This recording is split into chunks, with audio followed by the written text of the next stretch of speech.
You know, I have listened to every one of Sam Harris's 118 podcasts, and in the course of doing so, one attribute of Sam's stood out to me above all others, and that is Sam Harris's pathological reliance on what might be called the establishment, the legitimate authorities and institutions. Places like the New York Times, the alleged newspaper of record. Among Republicans, who does he respect? David Frum, probably the only Republican who would be allowed into the liberal yuppie bubble people like Sam Harris inhabit. And the fact that Sam Harris presents David Frum as if it gives him some kind of conservative credibility is truly astonishing. It's astonishing that he doesn't realize David Frum's reputation among conservatives. Sam Harris consistently has on guests that can only be described as establishment. Why? Why does Sam Harris do this and never venture outside of that mainstream legitimacy? Well, there is a reason. And the reason is that Sam Harris is not an integrated thinker. Sam Harris's whole method of thinking, of coming at the world, is disintegrated. He has a deep suspicion of putting things together. For Sam Harris, integration is artificial. It's unreal. This is expressed in a point Sam Harris often makes with incredulity, which is that you can predict someone's views on taxation from his views on gun control. In Sam Harris's view, this is ridiculous. There's no connection between these two things. The proper way, the rational way to think about these things would be to look at guns, look at the data, come to a narrow view on that, and then come over here and look at taxation, look at the data and statistics, and come to a narrow view on that. If people were acting rationally, we wouldn't all have the same views, but people's views on gun control would be random from the perspective of their views on taxation.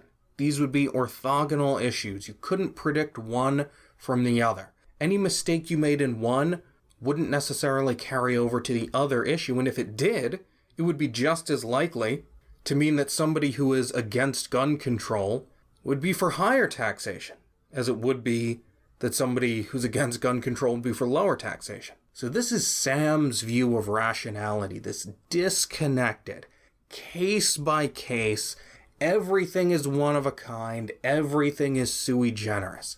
That's Sam Harris's view of the rational way to come at the world. The problem with this is that reason is essentially about putting things together. And when you don't put things together, you are vulnerable to authorities, what you might call establishment thinking.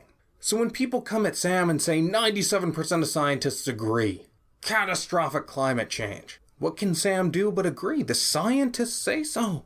97% of them say so, or at least that's what the establishment tells him. 97% say, man-made climate change, big deal, we need to do something about it. And Sam is helpless. What can he do? He has no expertise in this narrow area. And because he doesn't put things together, because he doesn't think about the world in an integrated way, he can't bring anything else to bear on this issue. Now, if you're an integrated thinker, you will have a wealth of knowledge you can bring to bear.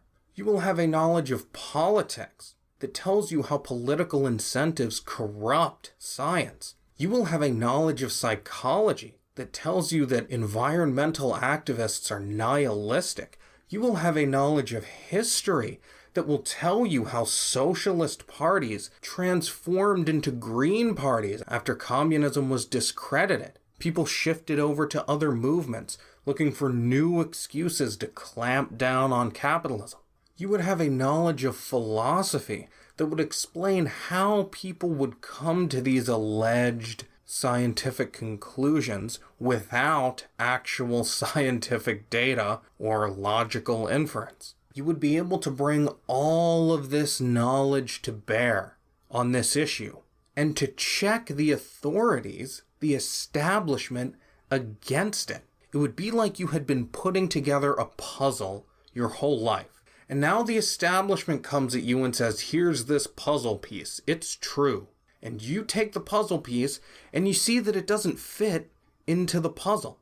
You have reason to reject this puzzle piece. But if you're like Sam Harris, you fundamentally distrust the whole method of putting pieces together. Your method is to pick up each piece one at a time and just examine it in isolation to see if it's legitimate. And if you're not an expert on this particular piece of the puzzle, you have to rely on those people who are experts on that particular piece. So when Sam Harris comes to climate change or any other issue on which he's not an expert, he has no puzzle against which to check the piece he's being given. He simply has to rely on the experts. And he has to do this because he doesn't think in an integrated way. He doesn't put things together. So if you have noticed how establishment, how authoritarian Sam Harris is, not least in his choice of guests for his podcast, this is why. Being a disintegrated thinker leaves you vulnerable to authoritarianism. Sam Harris is so establishment, so authoritarian because he is a characteristically disintegrated thinker. And if you want to avoid that pitfall, practice the method of checking every new piece of knowledge, every new idea, against all of your previous knowledge and ideas that seem as if they may be relevant. If you do that, you will build a puzzle that will over time give you incredible leverage in determining the veracity of every new claim and idea you come across.